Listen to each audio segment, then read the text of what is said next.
All right, are we ready? Let's get into it. Want to hear it? Here it go.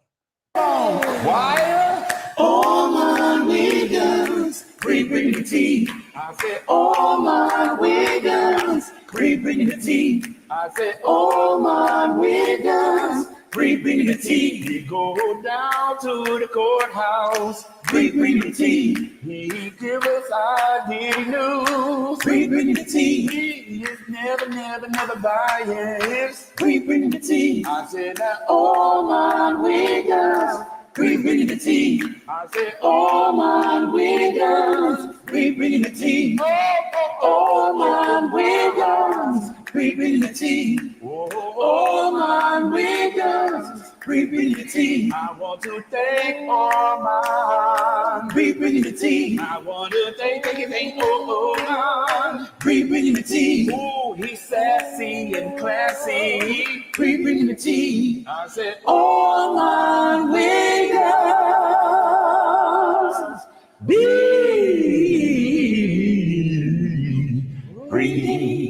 the tea. Yes, I said Ormond Weekends. Oh, I love that. That's a key. Shout out to Duchess Kelly Love. Ormond Weekends, we bring the tea. Oh, my nigga, we bring the tea. Ha. All my wiggles and all my nigga. Okay. Okay. Listen, are we oiled up? Because I ain't got no oil on. I need more oil. Okay. Because, baby, we going down a slippery slope today. I need more motherfucking oil in that. Okay. Because we going down a slippery slope today. You feel me? Were y'all able to hear that? Now, okay. So, I'll be honest with you all. Not so many fireworks today. I feel like I'm sitting really high up. Hold on. I got a couple pillows on my head. All right. All right. All right. Because I be the way that this setup is, baby. Okay. All right. So, not too many fireworks today. We're back. What's today? Wednesday? My days are just running in. Okay, it's Wednesday, right? So we off the cuffs of Capricorn Clark. I'm gonna tell you this, guys. Like I keep telling you guys before, I am not on any particular side. I'm on the side of wherever it goes. Honestly, I don't have a side. I'm just telling you guys what I see and what my perception is from sitting in that courtroom every day, okay? I'm gonna be honest with you. While it wasn't a lot of fireworks today, tensions were high. Today we had a LAPD police officer, and then we had an LAAPD or LADPAD, whatever, investigator for arson. So he would be like the private investigator for like the police, but he's like a fire private investigator. And so that got really intense. And then we had, we had one of us, one of my sisters up there. So she made it out, okay? Deontay Nash, okay? So they had one of my sisters up there, girl. So it was like one. So we're gonna get into it, and it was really, really tense today. It was intense, and I could tell Diddy right now is fighting for his life because Diddy, I think, is at a point where all these stories are starting to corroborate one another. And now the team has having to get to a point where they're taking small, minute details and they're blowing them up and trying to create doubt amongst the jury in the eyes of the jury based upon like the witnesses. So they're trying to create doubt in the jury's eyes about these witnesses. Diddy, his team is really good. It's no shade. They have their work cut out for them, though. It's not all the way done, but I can tell today they were motherfucking stressed. It's no shade. And we're going to get into why. and let's just say they weren't stressed. I just think that they're going to try to have to work harder to really prove these angles that they're trying to do, because off the heels of Capricorn's testimony, then you got Deontay Nash's testimony, coupled with Cassie's testimony and all the assistants that came prior, all these personal relationship testimonies that are now piling on. It's adding a lot of pressure. And so while the defense is able to create doubt in some scenarios, if everybody is saying the same thing and corroborating one another, you can start kind of peeping through the cracks of, where they're placing doubt and saying, yeah, I get where you're trying to place doubt here, but the common denominator is still Diddy. So I'm going to break that down for you guys a little bit more. I just want to let you guys know, that's kind of where we're at right now. Okay. And so, okay, somebody said, oh, well, listen, let me get, and yes, please. So, okay. And another thing, mind you, I got more oil t-shirts, but I think the site that I'm using is too much oil. So they keep flagging the dang shirts. They keep flagging them. And I don't think that the logo is like brand friendly. So I've got to find another site to host the shirts on, because they're not letting me place the shirts. Do you guys want to see them? I'll let you guys see them really quick. Hold on, let me show you. But I gotta once I get the right site to host them, then we'll launch them. But the shirts are here. Let me just show you. Just really quick before we get into the content today. I said Ormond Wiggins. I don't know why that's a key to me. Hold on, let me see. Let me see if I could show you at least what some of them look like. Hold on. Okay, so boom. We got it right here. I'll just get you guys excited for some of the. So here they go. But I think the logo, they're not letting me do it. So the more oil t-shirts, I put them out last night, but I got to change the site that I'm hosting it on. So that's going to be cute. I'll let you guys know when it's back up. Be ready to get your more oil t-shirts, okay? All right, so now,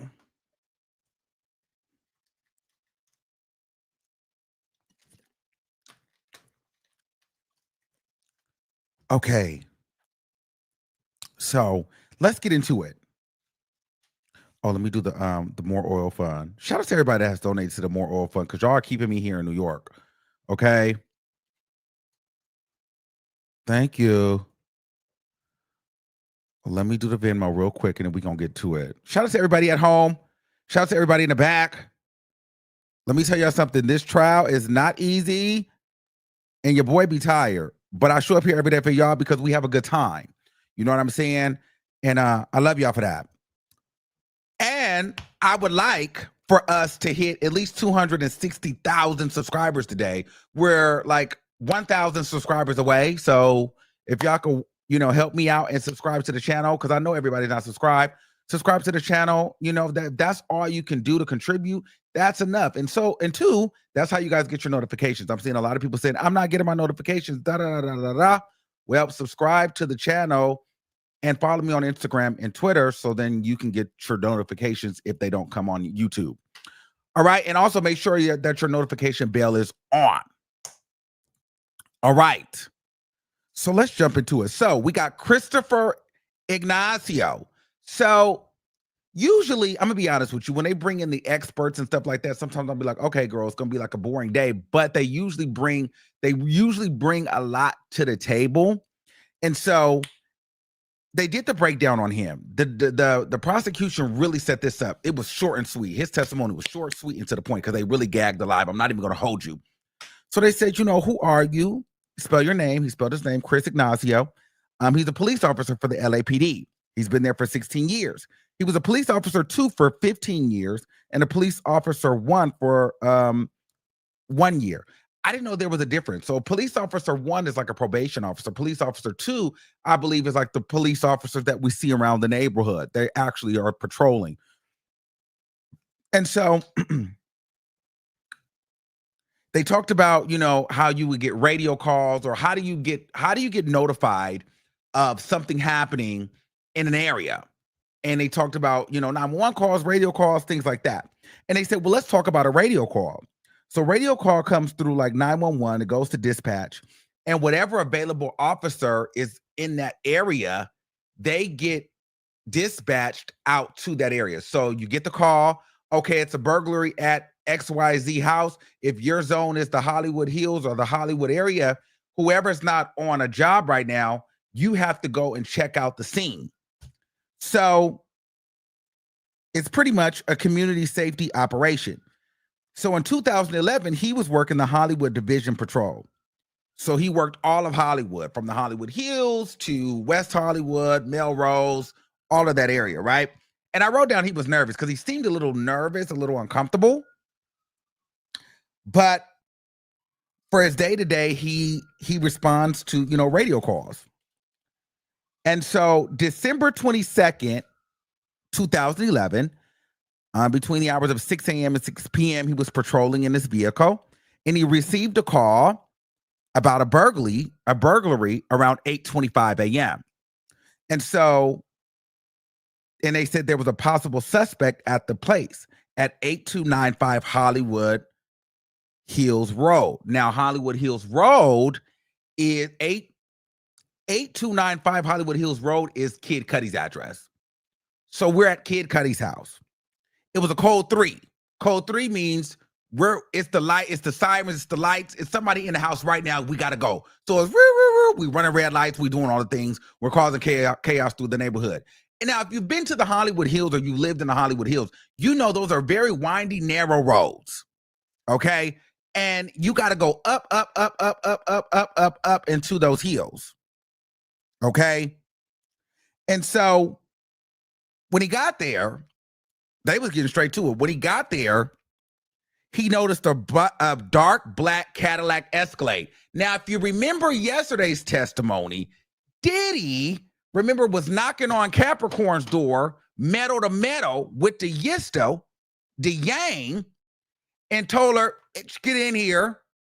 We about to go up the block with D-Rock, and we gonna go get Cudi. And remember, she said they got in a black Cadillac Escalade with the pilot seats. So that corroborates the story from yesterday. So the prosecution is doing a very good job by setting Cassie up as the starter, and everything that's following, the pieces and the story is coming together. I'm gonna be honest with you, and it's no shade. I'm a little nervous for Diddy. In the beginning, I was kind of like, okay, because they was knocking people out the park. Don, this one, that one. But the defense is, the prosecution, they're piling this story on. It's like a movie, and they introduce different characters, and eventually the character, boom, appears in the witness box. So anyway, so he says that he's at the place. He drives up to the house. I wonder if I can pull up, because I want you guys to see this address. I want y'all to be able to see. Hold on. I'm about to, so y'all can see like what it looks like. Hold on. Uh-oh. I hope we're still live. Okay, hold on. 8925. Okay, boom. So, okay, so this was the house right here on the MLS. So let me show you. This is the house. This house is beautiful too. Okay, so boom. Let me see. This is the house right here, right? Okay, so boom. And this is it on the MLS. I don't know if it's going to pop up on the MLS. Let me show you. Let me do it like this. Let me do it like this. Because I want y'all to see that. I want y'all to really be able to get into what it's given. So this is the house, right? So this is the house, but this is where they pulled up. Hold on. Well, it's a beautiful house. Hold on. We're not getting into all that yet. Okay, so boom, right here. No. Girl, come on. Okay, here we go. Can y'all see this? So that's the house. And so this is where they pulled up to. But you see that windy road right there. And so Capricorn is parked in that car in the black Escalade where she can peer into the house. But if we look into the house, there is like that courtyard. So this is the house. But then this is the driveway, and this is where Kid Cudi's car was parked when the we're gonna get to that too. When the whole the Molotov cocktail was. So this is the inside of the house. Okay. But I'm trying to show you guys that courtyard. Anyway, I don't know how to explain it to you, but so they're parked right here. So then the police officer says, as he's pulling up, the black Escalade drove towards up into the hills. So they kept going up. They kept going up. Now, he didn't get a chance to see who was inside of there because everything was blacked out. Everything was blacked out. Okay? The tent was blacked out. He couldn't see anything. You couldn't see anything. It was blacked out tent. But he said, I memorized the license plate number.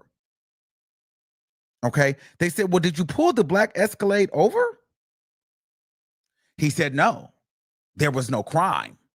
I didn't see any crime, so I didn't really pull the Escalade over. They said, okay.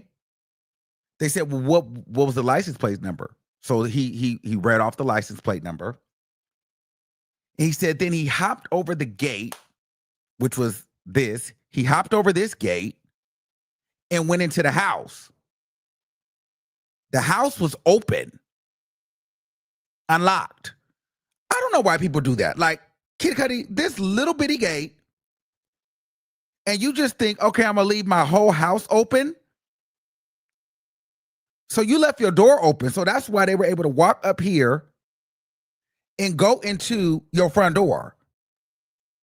Because you leave it open. You just think, okay, I live in the hills. I'm just going to, lock the front gate and leave the whole house open. So they walked in. And so they in his house. Now, the guy said nothing was destroyed. It was like some gifts and some little stuff, some designer stuff kind of like moved around and stuff. Some valuables on the table. He searched the property, but there were no issues. Everything looked clean and still put together. Okay? So it was just people kind of moving stuff around in his house, but they didn't trash the house. They were just in that mother. You know what I'm saying? God, this is a beautiful house. Kid Cudi got a coin. Wow. Imagine that. But my thing is no matter how much money you got, why are you just leaving that? That's the only door you lock right there. That's crazy. That's the only door you lock. So now, Cudi wasn't there though. Now he said when he was leaving the property, he saw the black Escalade coming down the hill. So then you see this? It came back past the house down the hill.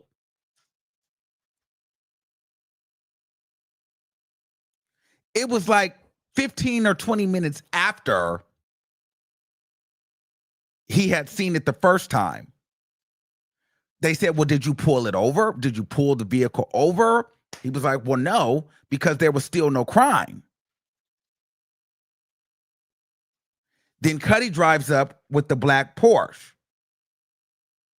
Then they completed a trespassing report, not a burglary report, because there was no crime. There was no visible damage.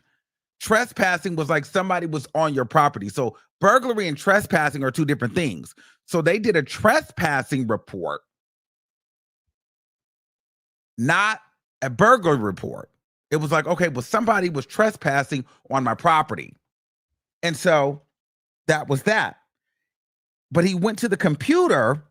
Now watch this. He went back to his computer at his car, the police officer, and ran the DMV registration using the license plate number that he found. So they said, well, Mr. Ignacio, what was the license plate number? He said 6LKNO13. I wonder if I can pull that up. Let me see. Number. Let me see if I can pull up the card. Let me see. 6LKN013. Let me see.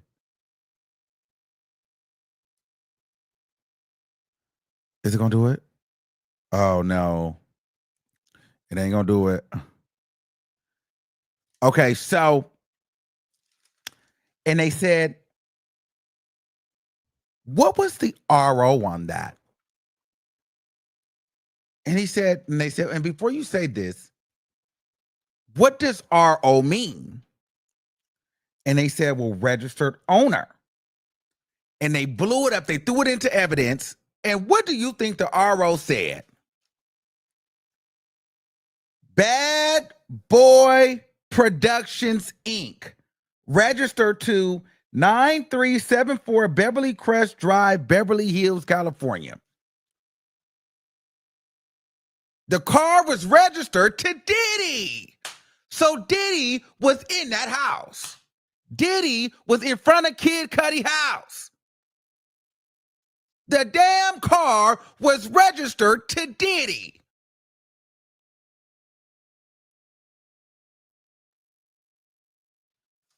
And guess what the prosecution said? No further questions, Your Honor. I'm like, girl, that was about 10 minutes. All I wrote on here was Diddy is done. Diddy is done. Because Capricorn already said you kidnapped her and brought her there. You took her to Kid Cudi's house.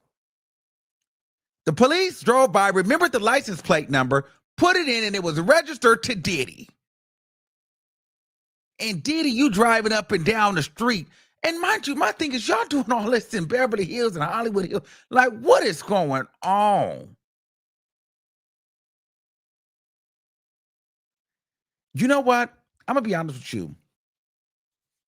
I almost feel like it's safer to live in a hood. Because imagine this. Ain't that many people up there, and ain't nobody really paying attention. Let's look at this for a second. I just want to show y'all something. Imagine Diddy gets you behind that wall, oiled up, greased up, with a bat and a pole. Who's going to hear you back here? Who's going to see you? They could do anything to you in these houses because the actual house be so far to the back and so covered up, you could get the hell beat out of you and nobody is knowing. It's so private, you get past this cement wall, anything goes. I don't feel safe. You know what I'm saying? Like, imagine that, and anything can happen in this courtyard right now, and you just, it's just a free-for-all. A complete free-for-all.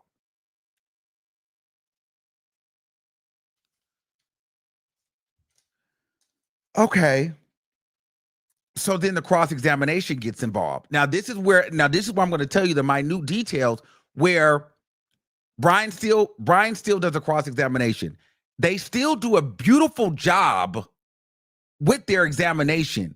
Diddy's team is definitely fighting for their life, but they take little details and they really know how to make you think like, well, maybe this was what it was, or maybe this wasn't what it was, or maybe there is a point to this. So I wrote, Brian Steele is setting the stage that he didn't remember what happened. Said the officer is relying on a police report to refresh his memory, because he was basically saying like, you know, you have to go look up a police report to remember what happened. You don't exactly remember. He was like, well, no, I don't remember everything that happened. They said the police report isn't necessarily true. He said, yes, it is, you know. But he said, you know, I've patrolled the Hollywood Road for about 12 years. And so he knew the different areas. They pulled up a map. It was whatever. So once Brian Steele couldn't really trip the police officer up about the work that he did, Brian Steele made a quick pivot and started to kind of contradict what Capricorn had said yesterday and tried to convey that message to the jury. He didn't outright say Capricorn, but he was directly coming against Capricorn's testimony. Now, if you remember Capricorn's testimony from yesterday, her testimony was basically saying, hey, Diddy, we came up there, we drove up there, Diddy got in the house. Okay? Kid Cudi came zooming up the street, looked inside the house. Diddy said, that's that nigga right there. Jumped in the car, and it was a high-speed chase up the Hollywood Hills. Now, some people were saying that there's only one way in and one way out. So how are you doing the chase? Capricorn insisted that there's multiple ways in, multiple ways out. So listen. But the police officer said when he got there, the black car drove off. Then about 15, 20 minutes later, the black car drove past again. However, Capricorn did say that Diddy kind of chilled out because police were in the area. They weren't, no sirens were on. They were just around. But it was about 8:20 a.m. I don't know if Diddy was still looking for Kid Cudi or whatever have you. But the police officer said he didn't see any sign of a car chase. He said he saw a car, but there was no chase. There was no info. There was no nothing about a gun. And there was no gun in the report. But well, you got to think about it. Kid Cudi was doing the report. So he didn't say, I don't know if he saw Diddy with a gun. He was in his car. But you see how the defense is using, well, she said he had a gun, but why is the gun not in the report? Well, if you think about it, well, who would have saw the gun outside of Capricorn? But still, just to make the jury think, well, you're right. There was no chase. There was no gun. How true is her story? Maybe she was just super frazzled and breaking down, you know, to where it was like she didn't know. Okay.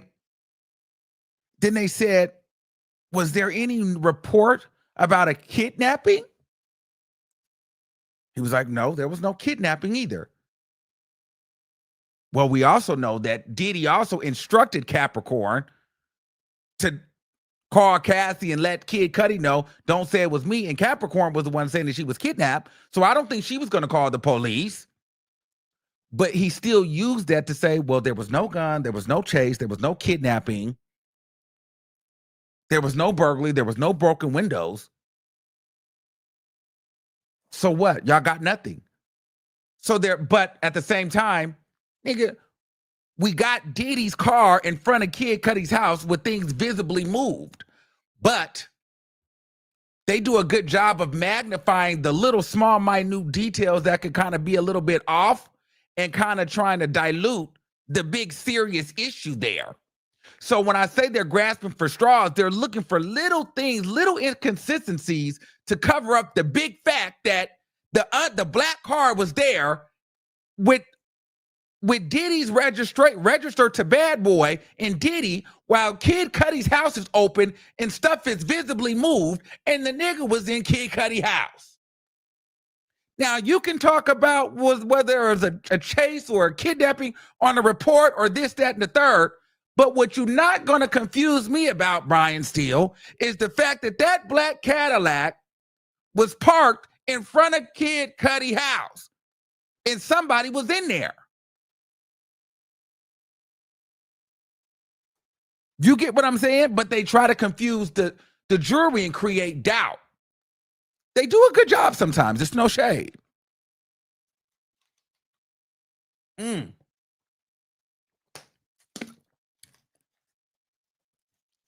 So,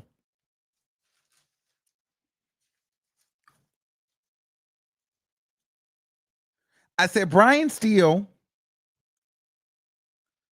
is cross-examining the LAPD officer to debunk the Capricorn's testimony because they have nothing. They don't have anything. He said there's no car chase, no gun. It was a clear house, no property disrupted, no butted holes in the wall, nothing stolen, no reports of anything stolen. It was during the day. They asked Kid Cudi, was there security footage? Kid Cudi said no, there was no footage. There's no security footage. There was nothing. How do you not have no security footage? What are these people doing? He had no security footage in the house. So they were like, well, Your Honor, no further questions. They had nothing.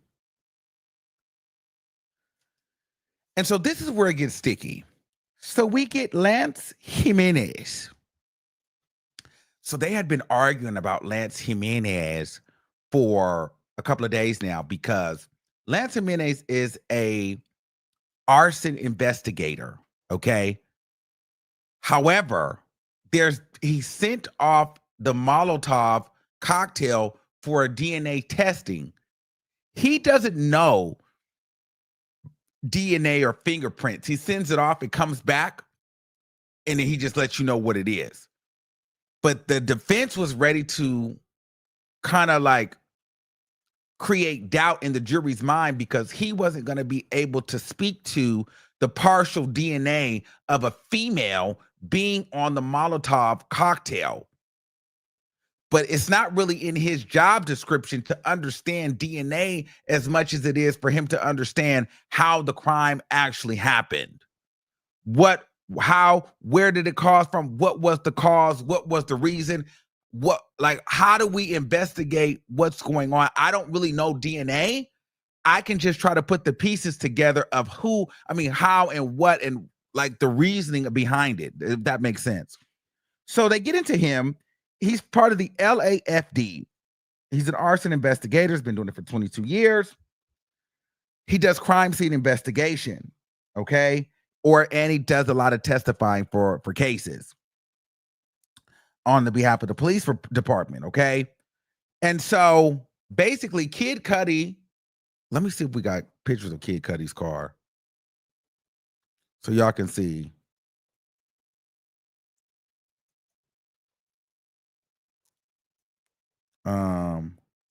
Are they gonna? Okay, yeah. So here's the Porsche. Y'all probably seen this in the reports. Hold on, let me see.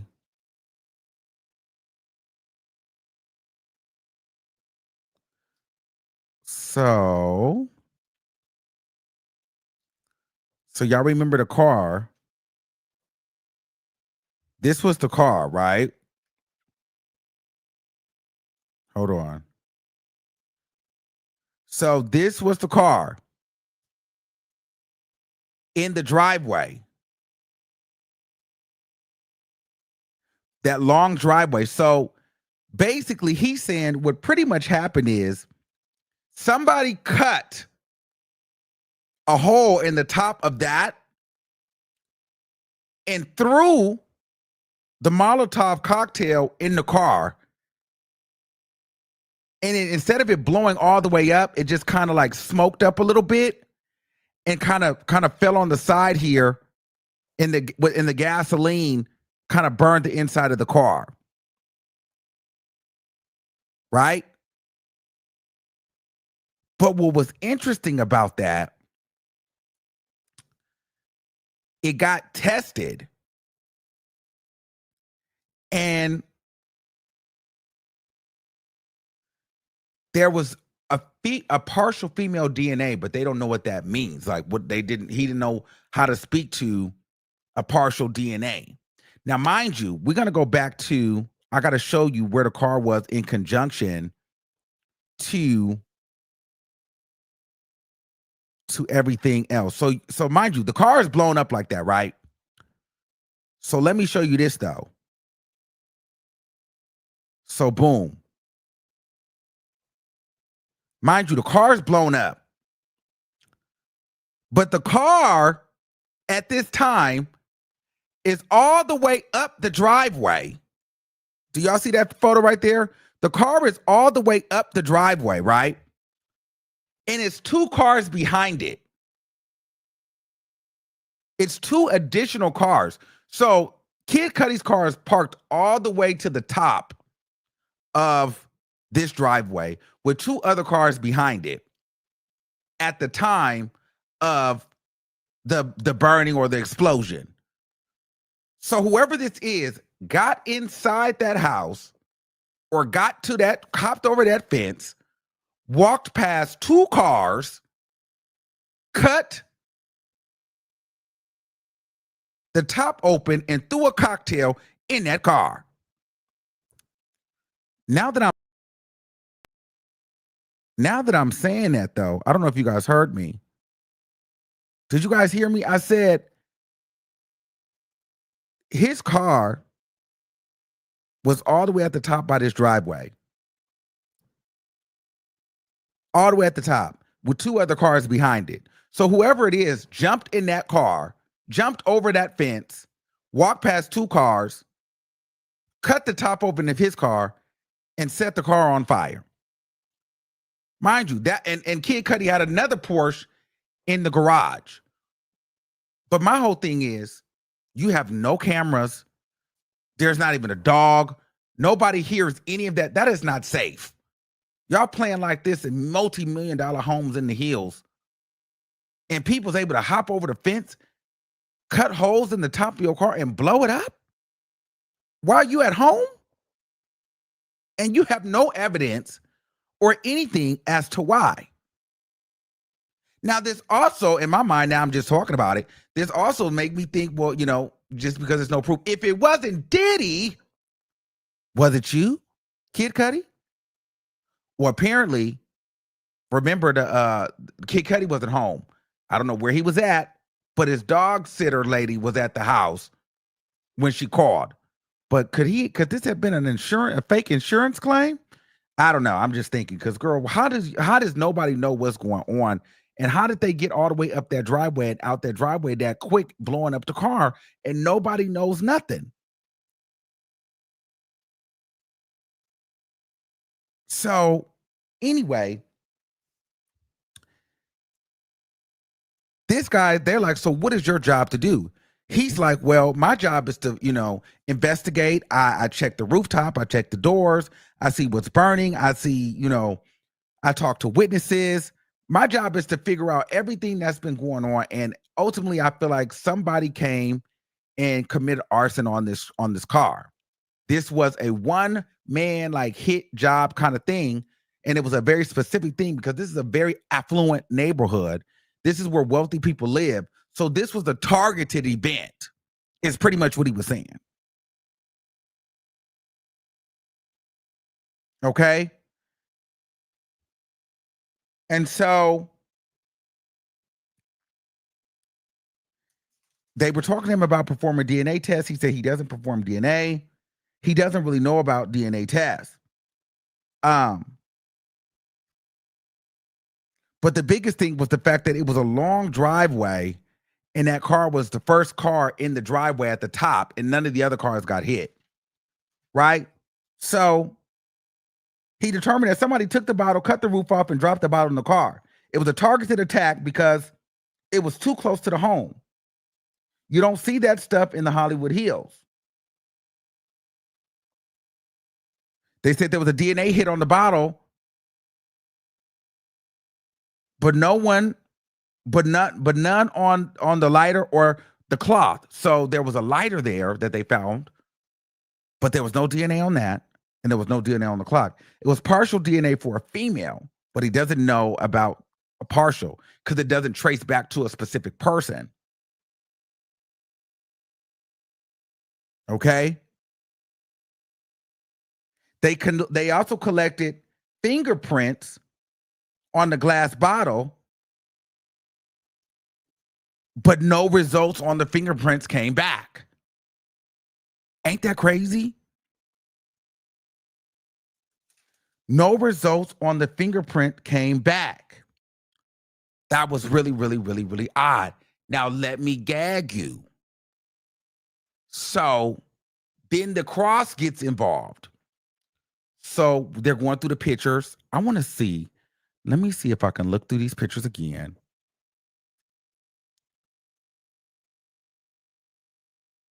See, the defense had their own pictures. Now, it was something very interesting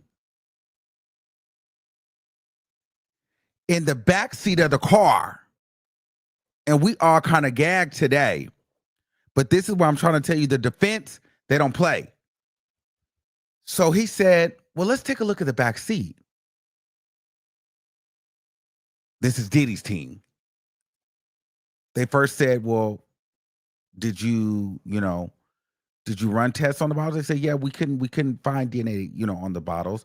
They said, did you test DNA on the cars on the inside? They said, well, in the garage, the other Porsche. He was like, well, no. They were trying to discredit him. He was like, why would I test DNA or run a DNA or take even pictures of the car on the inside of the garage when that wasn't a part of this scenario?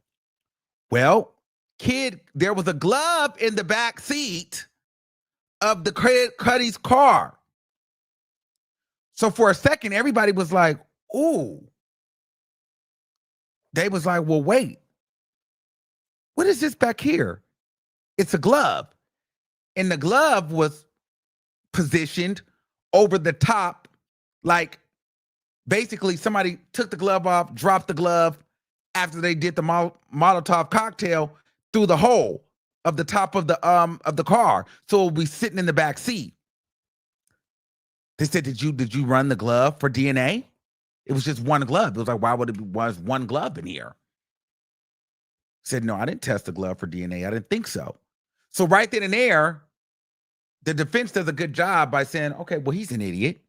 He already don't know much about DNA, so we discredit him there. Even though you're supposed to be an arson, investigator, right? You doing this for 22 years and you don't really understand DNA. You don't know what a partial DNA is. They're saying it's a female DNA. Now there's a glove in here.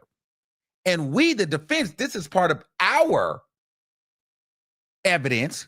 You guys weren't going to mention a glove. So we're going to mention a glove. And this glove has not been tested. Why has this glove not been tested? So then the guy goes, well, I didn't test the glove because that was Kid Cudi's glove. Kid Cudi said it was his glove, so I didn't think I need to test it. He said, you didn't think you needed to test it anyway? I think that was still a bad move on the arson investigator because still, it's in the car and it's one glove. But not for nothing, I know people that have like these Maseratis and Porsches. That's part of, those rich people, that's part of the aesthetic. It's a driving glove. It's kind of like a luxury thing. They drive with their glove on. So I don't doubt that that was Kid Cudi's glove.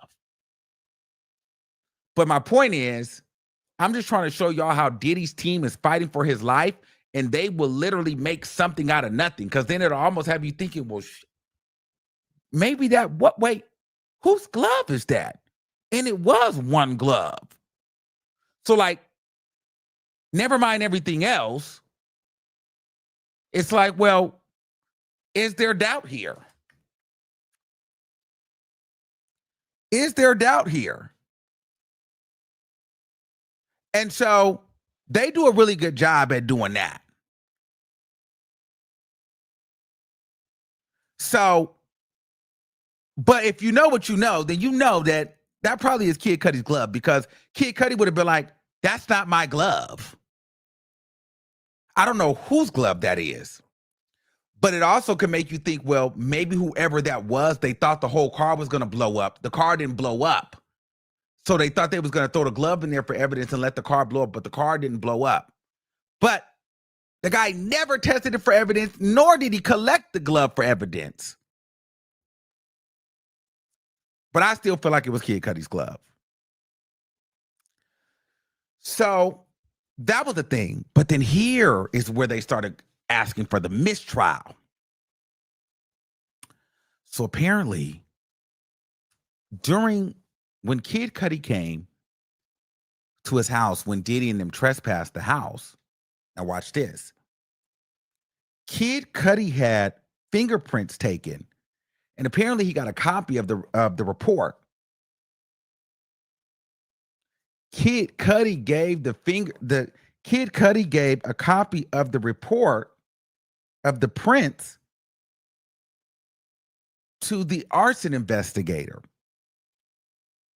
The arson investigator submitted them to the police for evidence. And now those fingerprints and evidence at the police station have been destroyed. No one can find them. They no longer exist. They've been wiped clean from the database.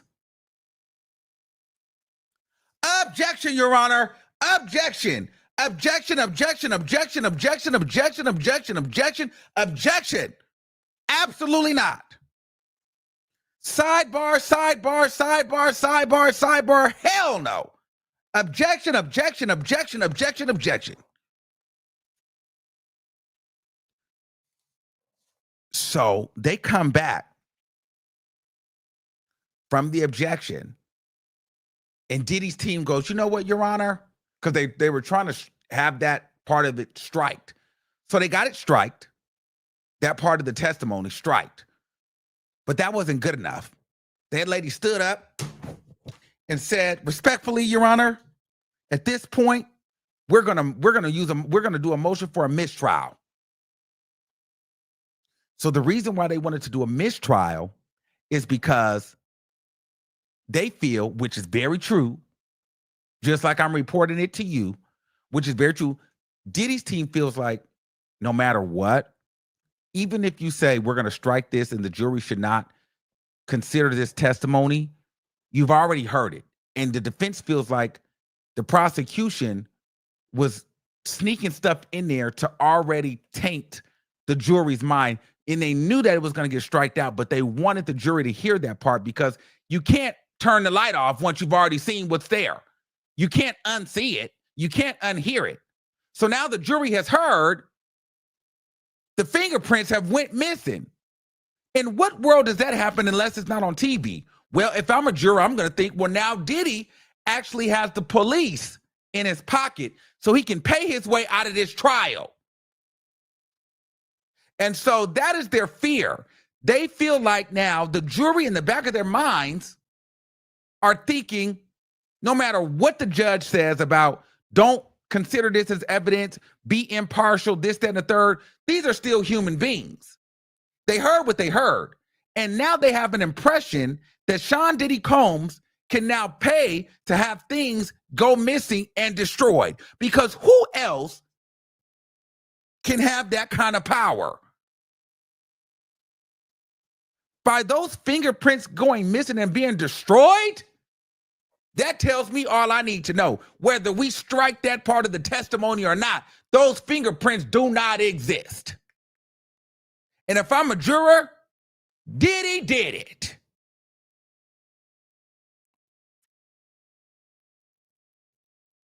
Diddy did it. And so that's why they wanted to move for a mistrial, because they're like, girl, we can't undo this. There's no way that we can undo this.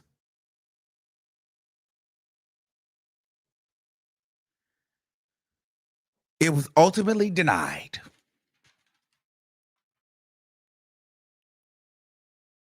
It was denied. Then they tried to go into, well,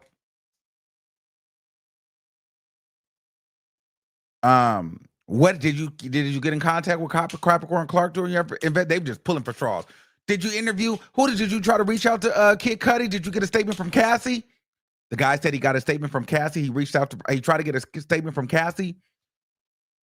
Reached out to Cassie's parents. She wouldn't respond. This now, while the defense is grasping for straws, they don't realize that they're adding to the prosecution story, because remember, Cassie and Capricorn were instructed by Diddy to tell Kid Cudi to get rid of everything and don't mention it was Diddy, or he was going to kill all those motherfuckers. Remember? So Cassie ain't answering the phone to talk to no investigator. Capricorn already said, hey, I'm not answering no phone to talk to no investigators. It got so bad, he kept calling Capricorn. Capricorn's brother answered the phone, and him and Capricorn's brother was getting into it. The investigator and Capricorn's brother, he said, don't mother can call my sister no more, you white mother. So the investigator said, I finally stopped calling her because she didn't want nothing to do with me. So that goes and corroborates her story from yesterday. But here's the tea. The case on the car is still open. It's just under inactive right now, but it's not closed. It's inactive depending on what else comes out, which means if more information comes out as of right now during this case or anything else, Diddy can get charged for that car today. They have not completely closed that case. It's just inactive pending more information. This is a lot.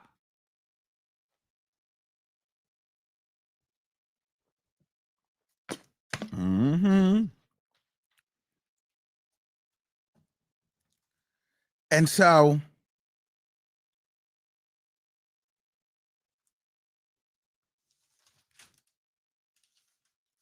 now we get over to Deontay Nash. Oh, God. So, Deontay Nash is one of the girls. So they got my sister in here. And I knew when I seen the video of her walking into the courthouse, it was going to be she had her bag and she was walking through. The cameras had hit her. She was feeling like, I'm like, oh, okay. We got a girl up here. We got a queen up here. Yeah. Oh, she's finna put on a show. She's finna get on these people's stand and she's finna perform. Yes. Oh, yes. She's finna get up here and perform. My God. She's finna get up here and perform.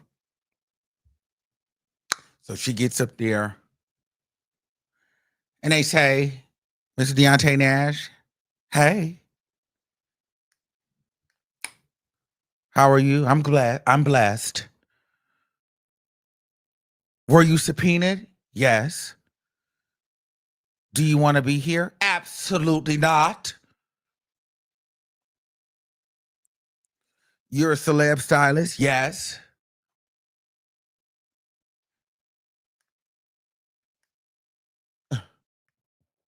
I mean, all this up there, I'm just like, oh, okay.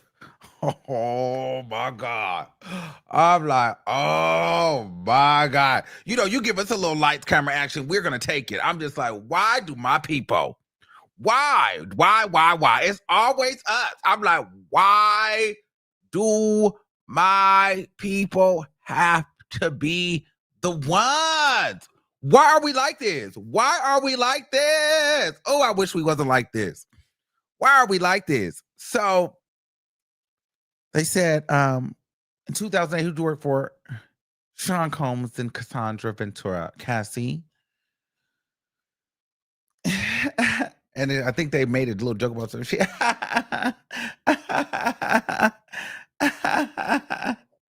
I think I wrote very excited to not want to be here. Cause she was like so excited, but I'm like, to not want to be here, she was kind of giving a lot. She was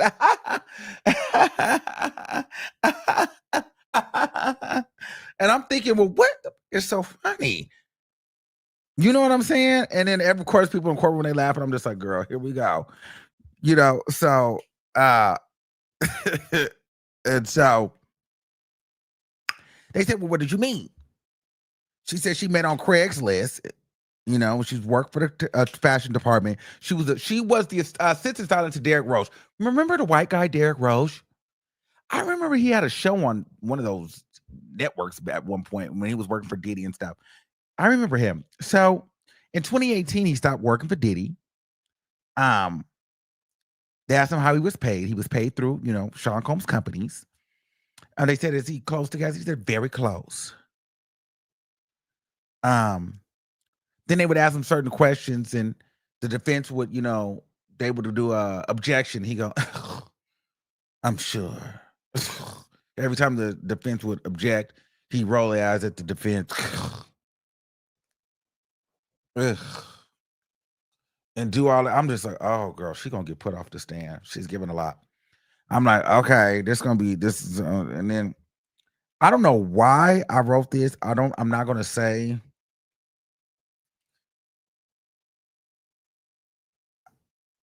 I don't know why I wrote this. I wrote happy fag. Not like that. I mean, I think because she was just so like, and she was just so like, I was like, I don't know why I wrote happy. I don't know why I wrote that, but she must have been like giving a lot at that moment. Okay.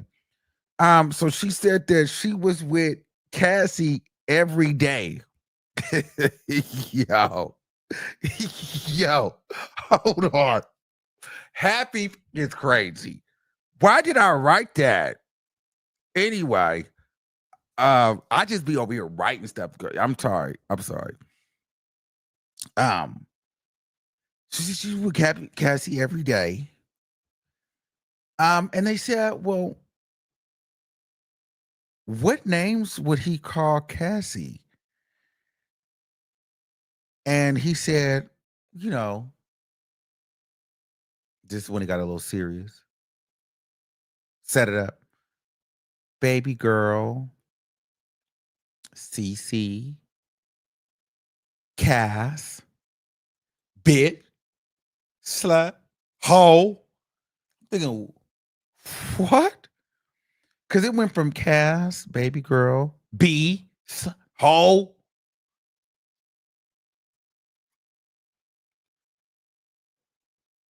I think then they start getting into it. They said, has there ever been any other times where you would catch him or hear him call Cassie any kind of reckless names? Quite often. Mm-hmm. They said, well, what happened? Like when? Well, one time we went out to a gay club and he called Cassie and said, B, stop playing with me. B, bring your A to this house, you stupid B.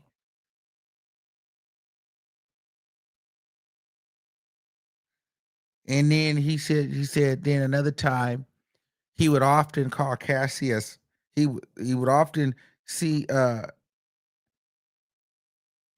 Cassie was nothing but a slut anyway.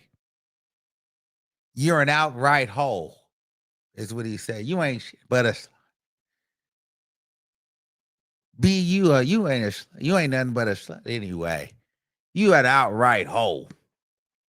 That's the stuff that Diddy would allegedly just say to Cassie, according to Deontay Nash.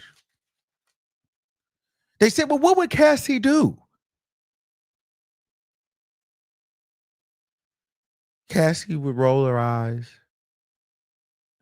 And then when they said, objection, Your Honor, objection, then he rolled his eyes.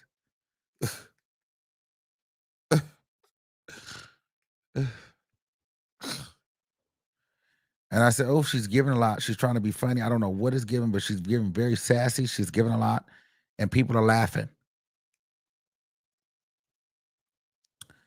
They said, would he often threaten Cassie, or would he say?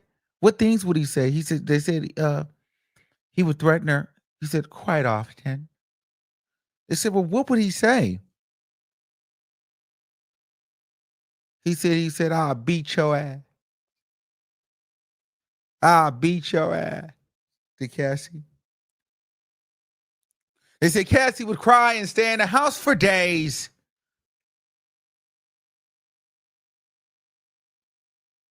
Anytime that, they would do something and have a good time or go out or do something like that, Diddy would then threaten the mixtape and say, that trash-ass mixtape ain't coming out. Your mixtape ain't coming out. Then in 2012 to 2013, apparently Diddy threatened Cassie's parents. One time in 2013, Cassie, Rita Ora, Adrian Bailon, they were all at Cassie's house at 818 Doheny.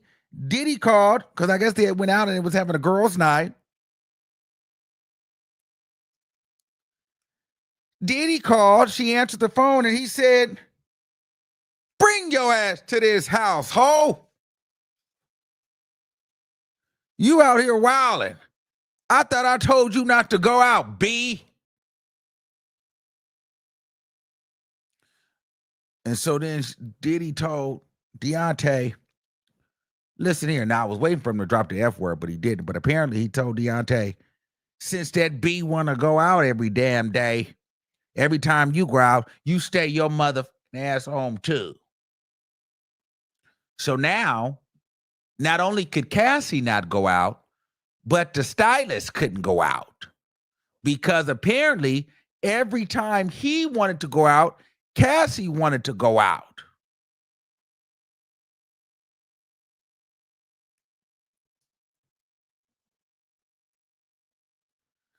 He was the Cassie stylist, okay? He was with her a lot. They're best friends. They're still friends to this day. They talked about how they had to send all approved photos and everything to Diddy. They didn't have a choice. Diddy would pick what he liked on Cassie, and they went with it. Then they talked about one time they were at the Vanity Fair party. It was Puff, Cassie, Derek, and Deontay. And I guess Cassie had her hair right here. I wonder if I can find a picture of Cassie at Vanity Fair. Cassie, Vanity Fair.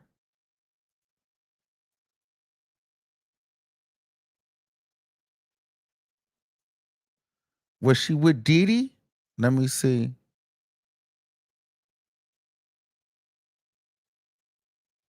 Let me see if I can find the picture.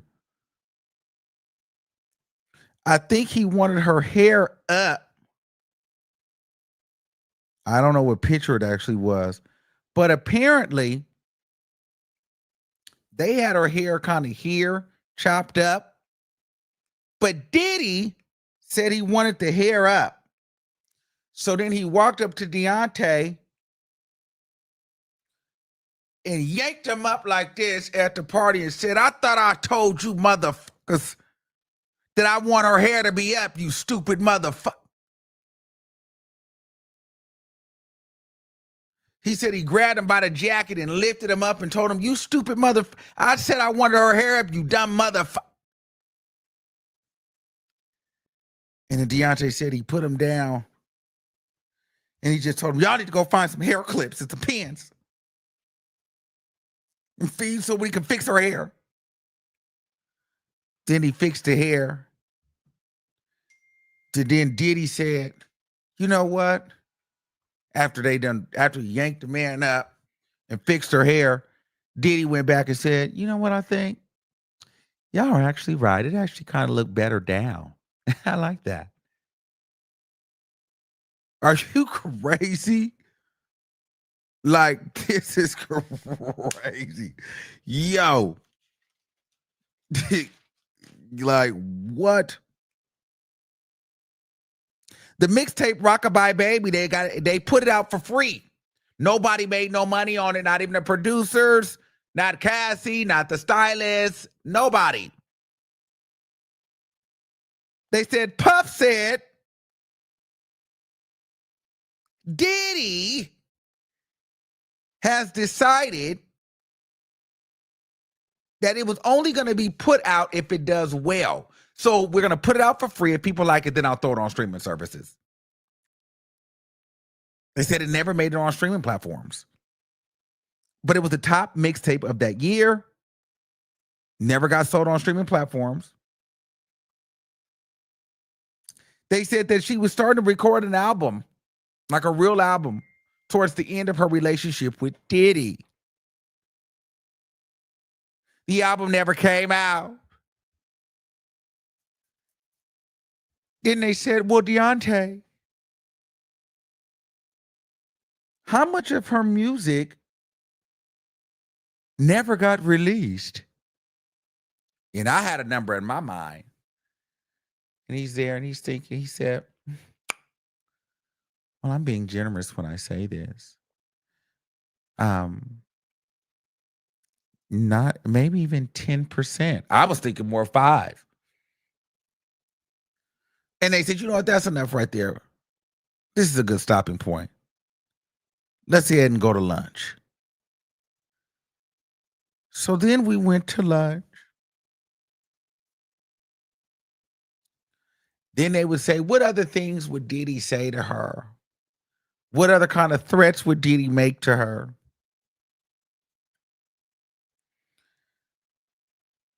Diddy would actually end up telling Cassie, if she keeps having a smart mouth, her mixtape won't ever come out. They said, well, how was his demeanor? They said it was calm and regular. So you tell her, ho, keep having a smart mouth, you'll never have a mixtape come out. B, ho. You just make sure you have to freak off. Diddy did not care about this lady's music career. She was all supposed to be a freak off. That's all she was a freak off, if you ask me.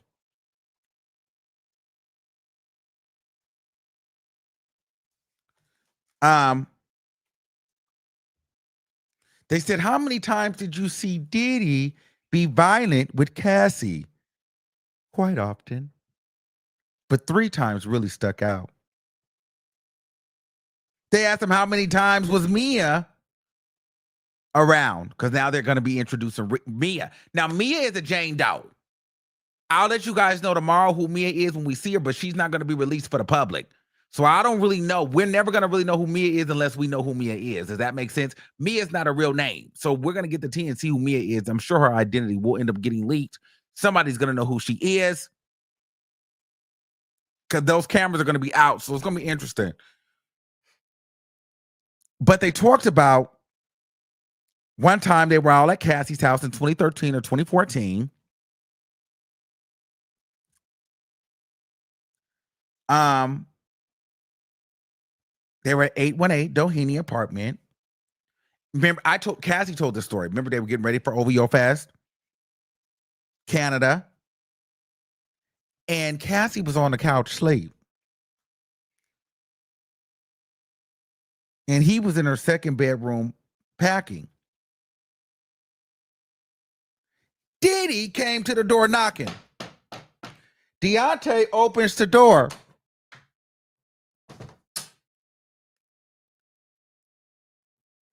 And Diddy, as soon as Diddy walks in, bypasses the door, yanks Cassie up off the couch, sleep, and just knocks the shit out of Cassie. So she sleep. Diddy walks in, lifts Cassie up out of her head and socks the shit out of Cassie.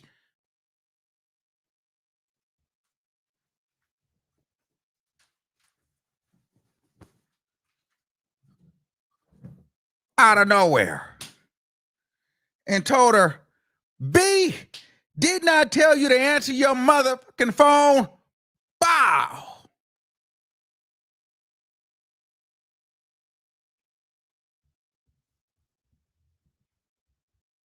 Then he told everybody, all you motherfuckers gonna stop playing with me. Y'all gonna stop playing with me in this motherfucker.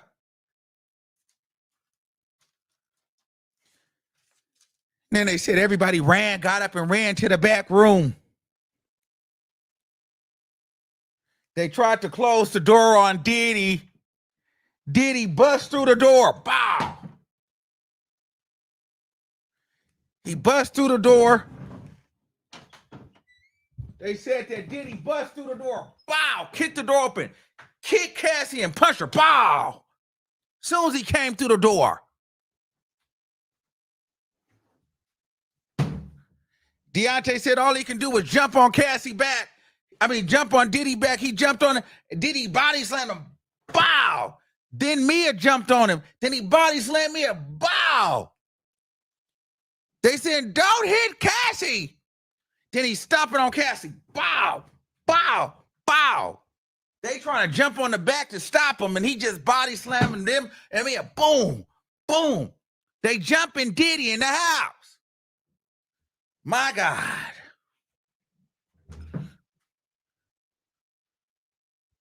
Okay. He continued to hit Cassie until her head hit the bed frame.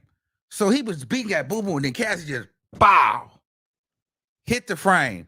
All this bloody, leaked open. We saw the pictures. He cracked Cassie's whole thing open. We saw the pictures of that in the court. Bleeding everywhere.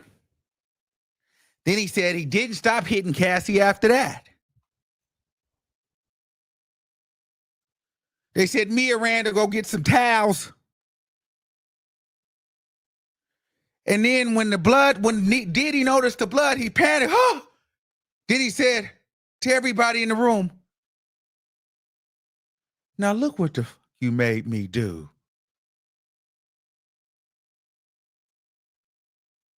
And everybody looked like, what?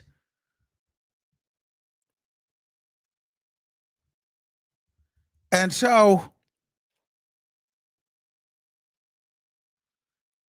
what Deontay said he was trying to call the police. And he said, somebody said, get off the motherfucking phone, don't call the police. But he said he don't remember who told him don't call the police. They said, okay, D-Rock is going to take Cassie to the plastic surgeon. So then, because she had to leave. But Diddy had a plastic surgeon, I guess, on call. So they went to a plastic surgeon. That's some rich stuff. So you could just beat people up and have a plastic surgeon up. So I guess they did some fat grafting and fixed her face. And she had to get on the plane and head up to OVO Fest. Let me see. What year was this? Let me see if there's a picture of Cassie at OVO Fest. Cassie, OVO Fest.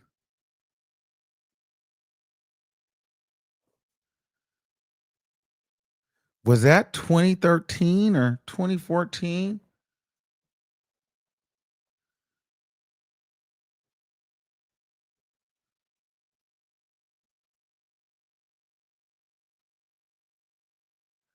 It probably was this. I think this was it.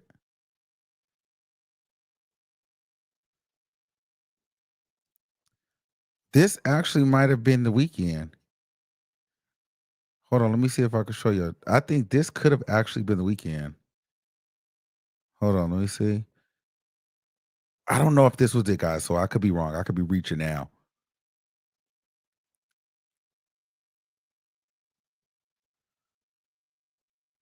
But she looked miserable.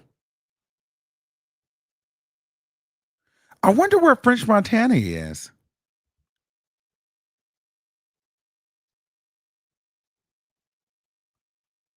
Yeah, she looked like she was getting beat down, don't she? Oh, that's King of Hearts. That's not OVO Fest. That's not even OVO Fest. But that still looked like another time she got her ass beat. Hold on.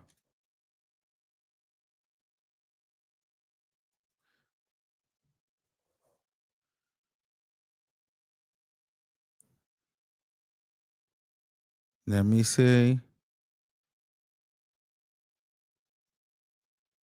They don't have no pictures of it.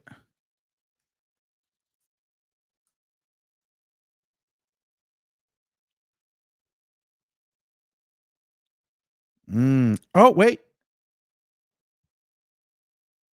Oh, this is the picture right here. This is it. This is the picture. And she covered herself. She covered her eye up. This is the picture. Hold on. This is it right here.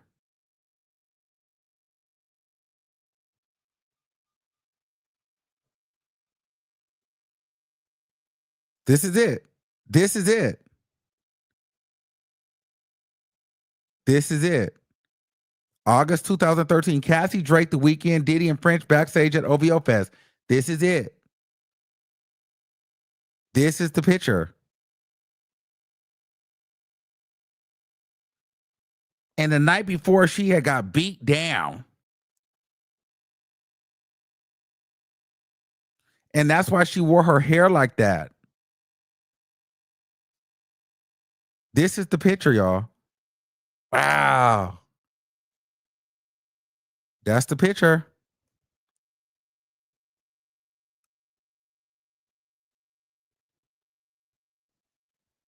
Yep. So that was the OVO Fest where he had whooped her the night before.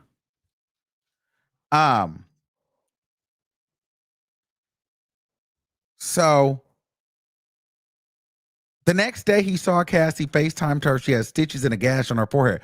But Cassie testified and said she wore her hair over her forehead. So this is why if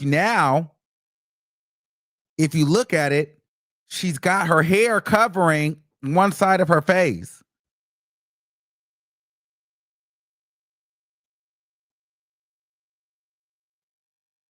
Yep. Dang.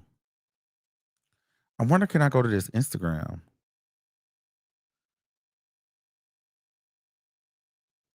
Oh, no, I can't. That's crazy. So that was that. And then another time,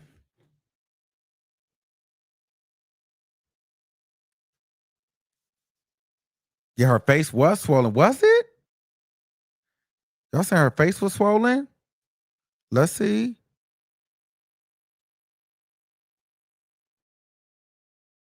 Don't it? Let's see if we can zoom in. These pictures, she's hiding her side of her face. Her face is swollen, look. And then she got a black eye. This side of her face is definitely swollen. It is. Look at it.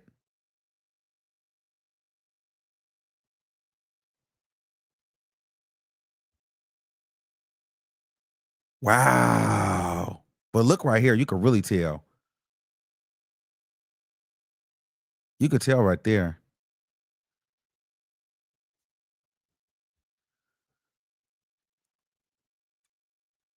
Her face is definitely swollen.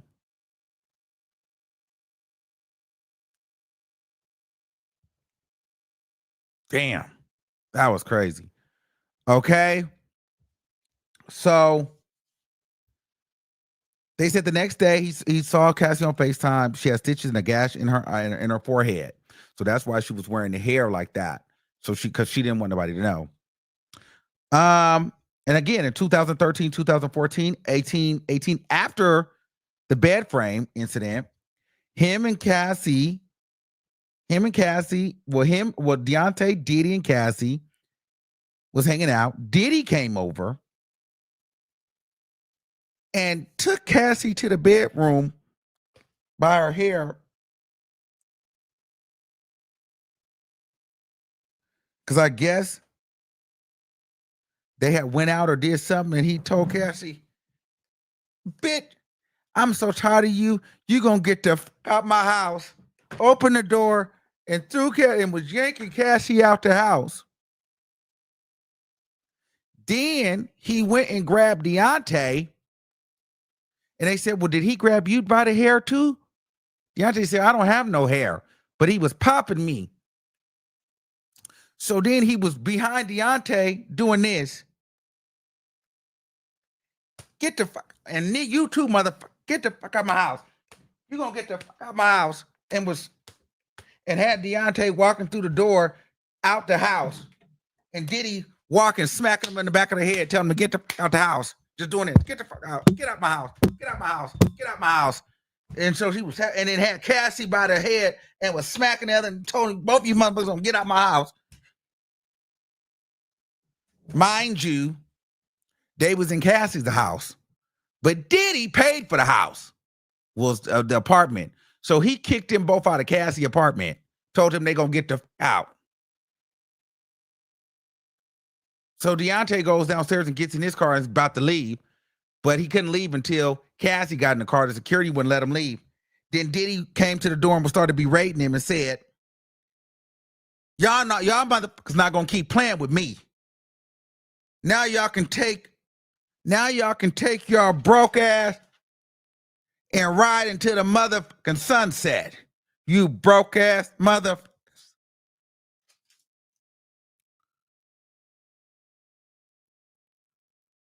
That's a lot. That's a lot. That's a lot.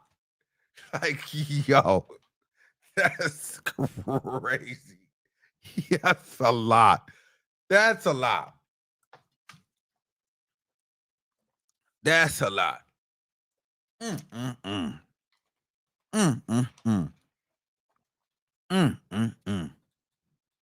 He said, y'all not gonna keep motherfucking playing with me.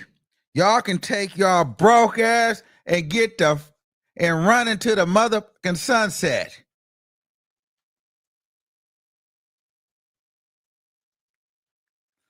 Then Diddy called Cassie. He said, B, stop driving. So Deontay had to stop driving. Diddy pulled up on him and said, roll down the window. Got on Cassie and said, guess what, Mitch? I'm about to release the tape. And your brother, he's a bitch.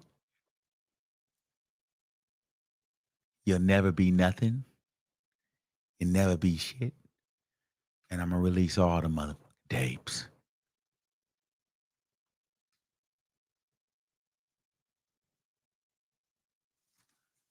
Now get the fuck on. Like, what? Why would you do that? And so Cassie broke down and cried and she was scared. She's breaking down in tears. It's a lot going on. And so they drive off. I said, I don't believe it. Well, I do. Then Deontay said, well, girl, if he wants to release the tapes, let him release them. He on the tapes too. Cassie said, no, he's not. It's just me and other men. Then they said, well, what do you know about Cassie and the tapes? He said, Cassie never wanted to be on those tapes. One time, Derek Roach gave Diddy my address. And me and Cassie panicked because Cassie and I was staying. Cassie would come stay at my house sometimes. Because Cassie would kind of run from Diddy sometimes and hide. So once Diddy said that he was on his way to get Cassie, Deontay took Cassie to Sunset to get a yellow cab so she can go to a different hotel. Cassie said, I'll call you when I get where I'm going. Diddy came with D-Rock and Derek Roach to Deontay's house. He said that Diddy said, where the fuck is she? Searched all his house. He said, that Diddy even went and looked in the oven and said, "Where the fuck is the bit?" And he opened the oven and looked in the oven to see if Cassie was hiding in the oven.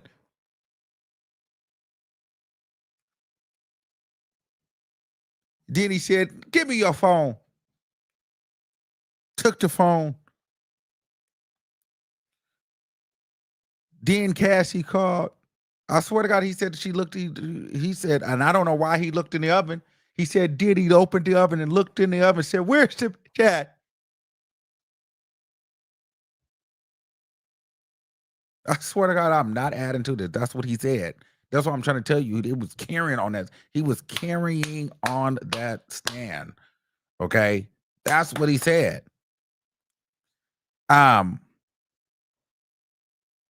Diddy is out of line.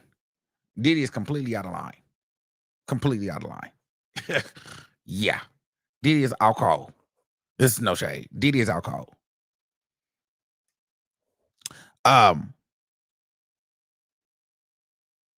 Then Cassie calls.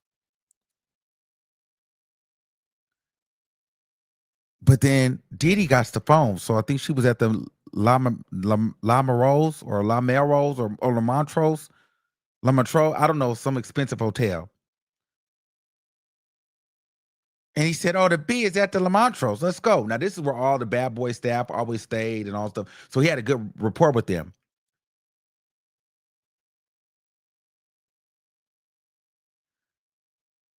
And I guess, I forget if Diddy told this to Deontay or Cassie, but he said, "Since you want to be chummy with bitches, give me my phone back."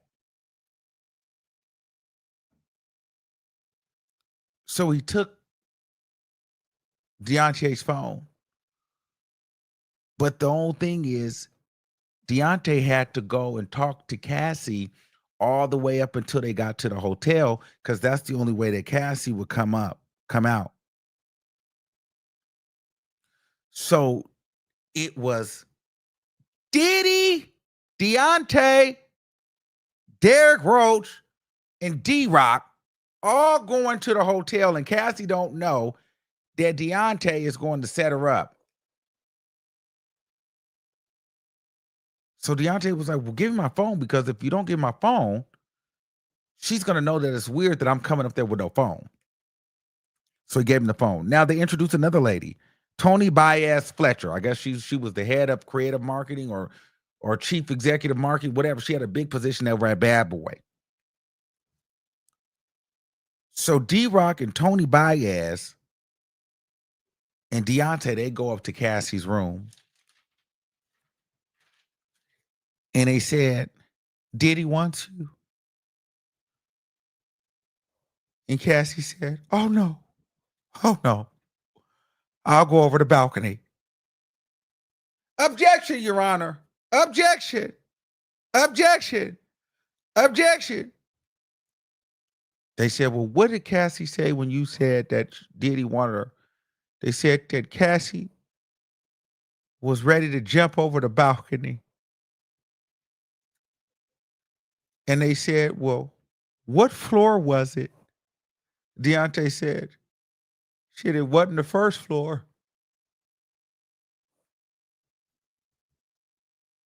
So then they had to sneak Cassie out the back, while Diddy was in front waiting. Deontay comes down the elevator and goes where Diddy was at and said, "Cassie left the room. I don't know where Cassie's at." Then he said he was going to go home after that. But he noticed in his rearview mirror, there was a security truck following him. So instead of him going home, he got a room at the Sheraton. He lost him and got a room at the Sheraton. When he got home the next day, his backpack and laptop had been stolen and $1,000 was missing. Because remember, Diddy used to pay for all their stuff, pay for their apartments, their everything.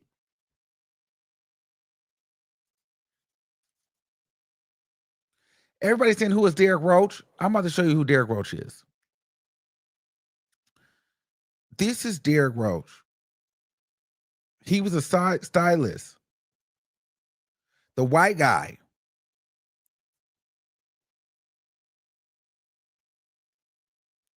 This is Derek Roach. Remember, you guys seen him. He was on a TV show. That's Derek Roach for the people in the back. Okay.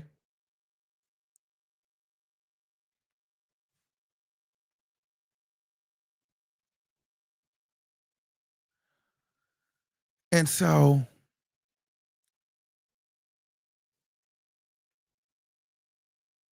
he said so back to the story.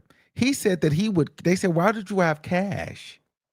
He said he would carry cash because he would carry at least $1,000.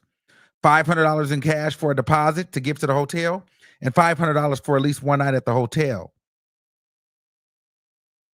just in case he needed to get a room and hide away from Diddy,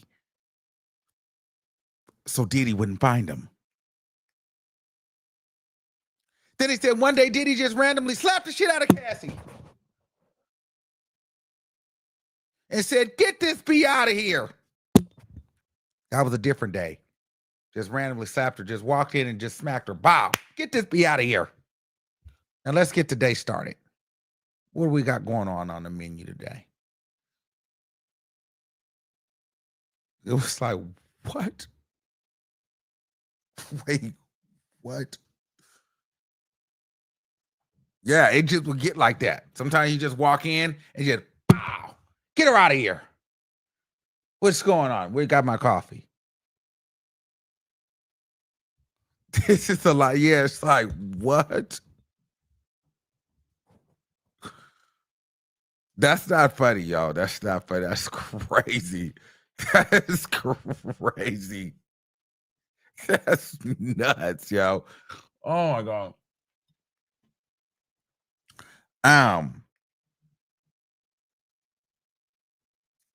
One time Cassie was at the Perfect Match. She was at the Perfect Match premiere and red carpet, and Cassie had a black eye. So I guess she was at the premiere. She got a black eye at the Perfect Match premiere. I don't know. Let me see. Cassie Perfect Match. Let me see.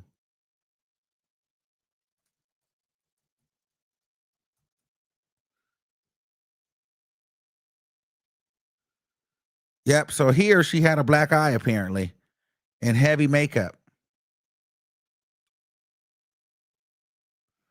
Apparently here she had a black eye and heavy makeup. I don't know how true that is, but they're saying, oh, let's see.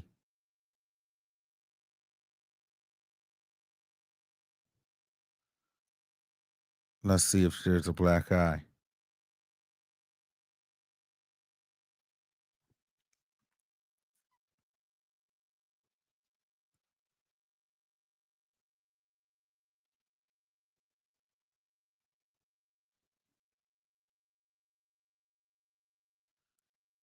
I don't see it, but this was one of the days she was apparently.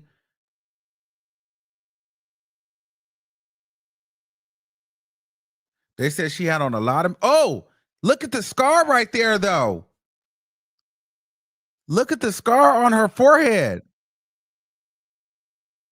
There's the scar. Oh my God. There's the scar from the if you look at the left side, if you're looking at the camera, there's the scar from the bed. Dang. That's crazy. Oh, wait, y'all didn't see it. Oh, hold on. Sorry, y'all. Hold on. I'm just looking at it and y'all can't even see it. Hold on. Look. Sorry, let me show y'all. Hold on. Watch this. Look at the scar. I am learning so much every day, like Look being at the in this scar. different industry and, you know, being on the movie set with everybody. Look at the scar. It's huge. It's freaking huge.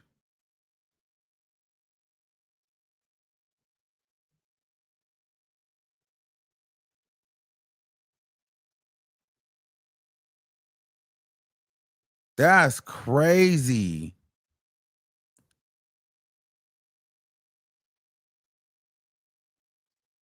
This is the perfect match premiere. So she had just got beat down before this too. But then you can also see the scar from when he kicked her on the bed. Sat there like a sponge and soaked it all Wow. Look at her right above her eyebrow on the left-hand side. up. And I think I'm still trying to do But she's apparently got a black eye too. She just got a lot of makeup on. that like every day. But this is crazy. I don't know how they do this. And did you ever like discover something by yourself? Wow.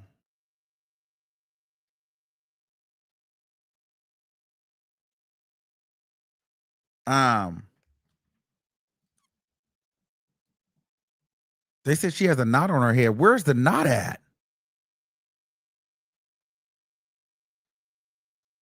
From doing all this different kind of work. I think I just discovered a different confidence in myself and growing up. And Oh, she do got a knot on her head. It's right above the. Oh my God, that is a knot. Oh wait, is that knot or is that light? Ain't no knot. I'm trying to find the black eye. But it's just really crazy. I see that scar though. That scar ain't no joke. I see that. Jesus. Yeah, that's the light. That ain't no knot.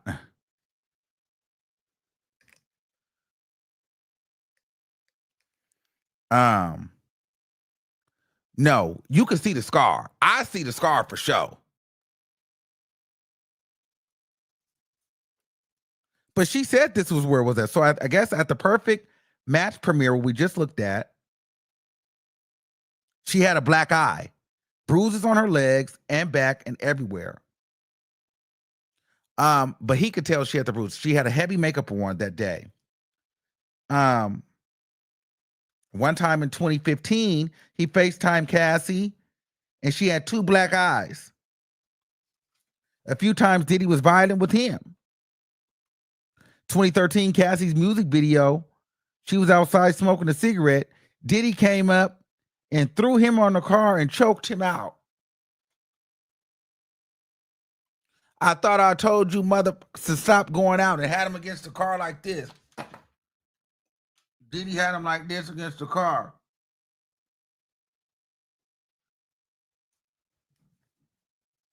And he was just sitting there. He said he never went to the police. He said Derek, D-Rock, and KK told him to stop.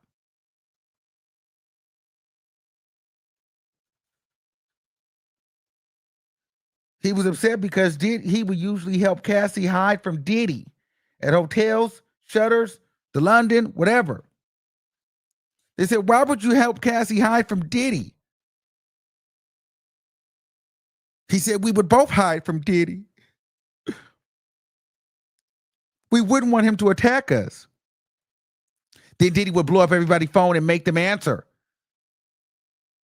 Then they would also bring KK in it.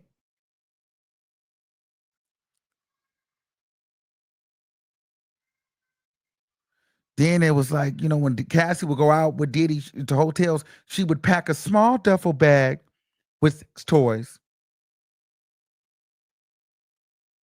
How long would she be gone? Now they're getting into the freak offs. 1 to 3 days. When she come back, Cassie would be tired and drained. On her 29th birthday, he watched Cassie do all kind of drugs. Cocaine, Percocets, ecstasy. Cassie was hanging out with her friends. She didn't want to go to the freak off. And Diddy said, fuck you. Fuck you. I do all this for you. And you can't do this one thing for me, bitch. Fuck you. because she wanted to go to. She didn't want to go. She wanted to hang out. And then Deontay said, "Girl, what is she giving? What is her tea?" And Cassie said, "Girl, she's just upset because he's mad I don't want to go to the freak off hotel and freak off with him." And they said, "Is that your first time hearing about a freak off?" And he said, "Well, yeah. Well, I mean, I just thought freak off, like freak off, but I didn't know it was a freak off." So then they went to Blind Dragon karaoke, and she was in the corner arguing with Diddy. He had her hemmed up, and he was arguing. After that, everybody goes to Cassie's apartment after karaoke. This is Cassie's 29th birthday. Diddy walks in.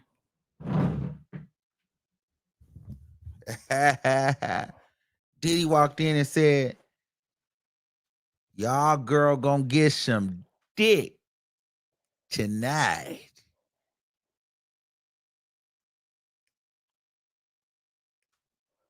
She finna go get some dick. That's what Diddy said. He came in the room and said, "Yeah, y'all girl finna get her some dick." And then Deontay said, "Leave some money here," which means he's taking her to the freak off. So Cassie had to go freak off for her 29th birthday. Then Deontay said, "Leave some money here," because he always makes you spend your money. He said Cassie was highest that night, and Diddy was high as shit too. Cassie was up.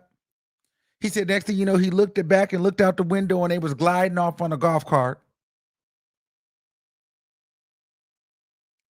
New Year's Eve, Vegas, 2017.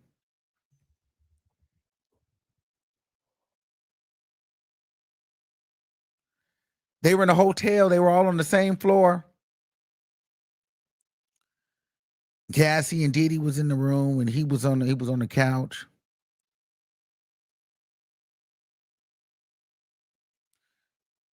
Diddy called Deontay and said, "Cassie, get in here. Wake Cassie up. She's been asleep for 24 hours. They said, "Well, when you walked in there, did Cassie wake up?" He said, "Yeah, Cassie wakes up for me all the time." Cassie would be in the room playing dead, playing sleep, because she didn't want to freak off, so she'd be pretending to be so asleep. Deontay came and woke her up. She got up. When Diddy wake her up, she act like she's so asleep. She don't hear that. She just passed her. She's so tired.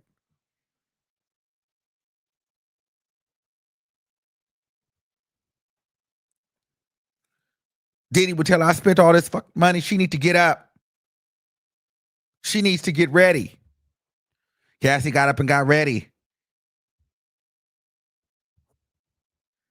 After that, after Cassie got ready for the freak off or whatever, Deontay lay down and went to sleep. Cassie tapped him on the shoulder. This when it got weird. I was thinking, whoo, what's going to happen? Apparently, Cassie told him, Diddy wants to bring another man in. So I'm thinking, I'm clutching my pearls. I'm thinking, are they finna bring Deontay in? Deontay said he got up and was like, whew, I had to go get my stuff. I'm thinking, did they? You? But no, they wanted Deontay to leave because another man was coming. That wasn't the man that they was looking for. So Deontay had clothes back and forth from his room to their room. So Deontay had to get his ass up and get out because there was a real man coming in. And so he said he watched the man walk in, and that was the last he see. He said he stopped working with Diddy in 2018. And apparently he had a meeting with prosecutors to protect himself. They're trying to allege that he was trying to get some money, but he stopped working with Diddy when Cassie stopped. They asked him, did he still communicate with Diddy? They said yes. They said, well, why would you still communicate with him and be peaceful to him and be nice to him? He said, no, they said, how do you feel about Diddy and Mr. Combs? He said, I don't hate him. I just don't have it in me. They said, you were still being nice to him and talking to him and sending him tweets. He said, yes. He said, why? And he said something that was so profound.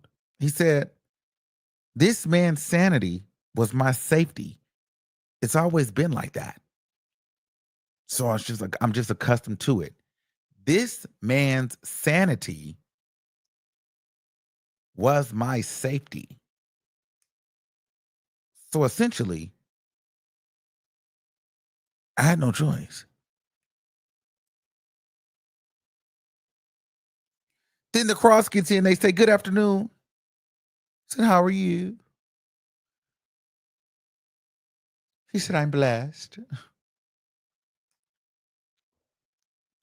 The cross-examination was trash. Basically, what they were trying to prove there in the cross-examination, in a nutshell, which I think is going to backfire against Diddy and his team. Number one, they laid out the groundwork, the fact that Deontay's a celebrity stylist, but you weren't a celebrity. You started off as an intern when you started working for Bad Boy. When you got with Diddy, you were able to now call yourself a celebrity stylist because Diddy threw you into instant celebrity stylist. You basically weren't before you started working for Diddy. So you got Diddy, Cassie. You were a celebrity stylist. Then you were able to become a producer because then you worked on Cassie's mixtape. They had everybody on there from Wiz Khalifa to Lil Wayne to Rick Ross, Pusha T, Diddy, all these different people. So they're painting this picture of Diddy made you somebody.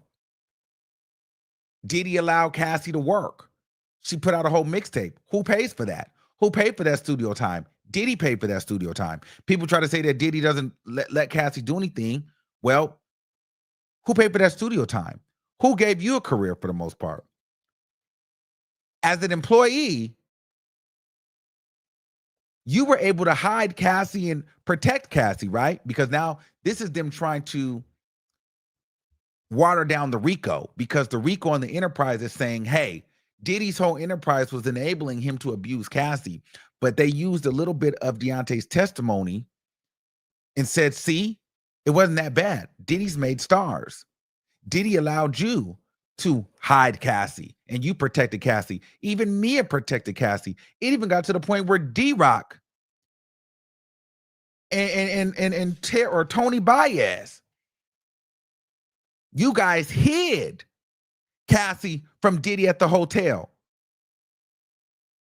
So everybody wasn't in on this. There's no RICO. But some may say, actually, you're walking a fine line, because you're basically saying you even intimidated your security guards and all of your employees to where they feel like they had to secretly go behind your back and hide her. So it's like they did a lot of things based on the fear of you.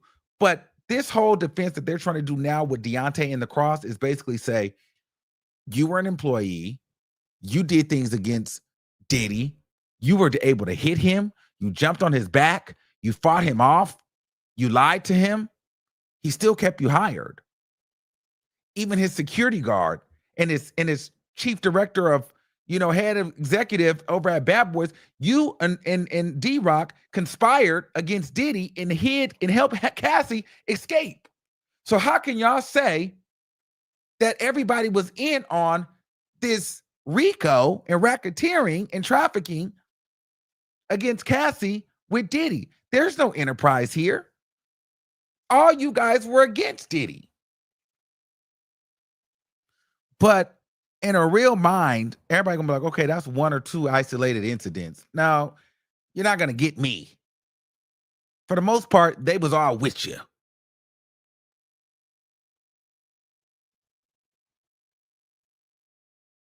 So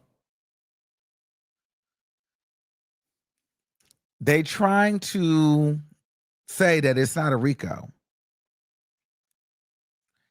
They asked him, they said, have you ever seen security deliver drugs to Cassie? He said no. Have you ever seen security do anything illegal? He said no. He said, did you participate in any criminal conduct for Mr. Combs? He said yes.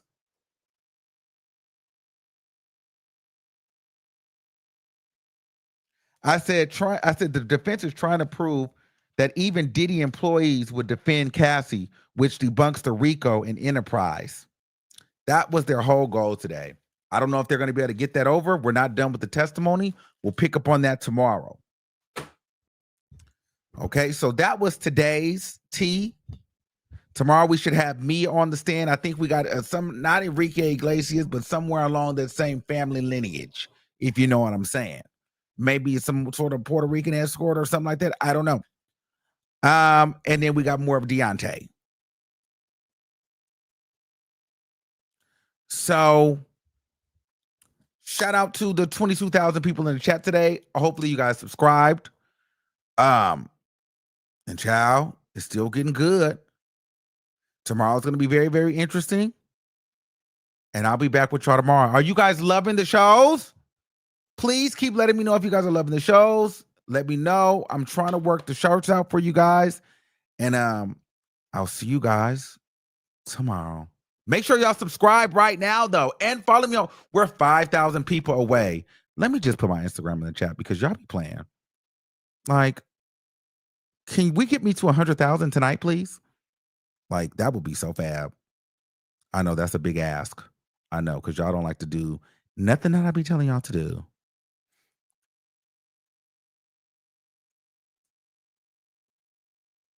Can y'all subscribe to my Instagram, please? And to my YouTube channel?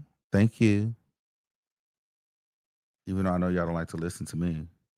I'm going to pin the Instagram right here. Hold on. There go to Instagram. Follow me. So subscribe right now. Let's see how many subscribers we at. Oh my God. We are literally 600 subscribers away from 260. Stop playing with me. We got 21,000 people on here. 21,600 people. Stop playing and subscribe right now. Why are y'all playing games? All right, y'all. I love y'all. I'll see you tomorrow. Bye.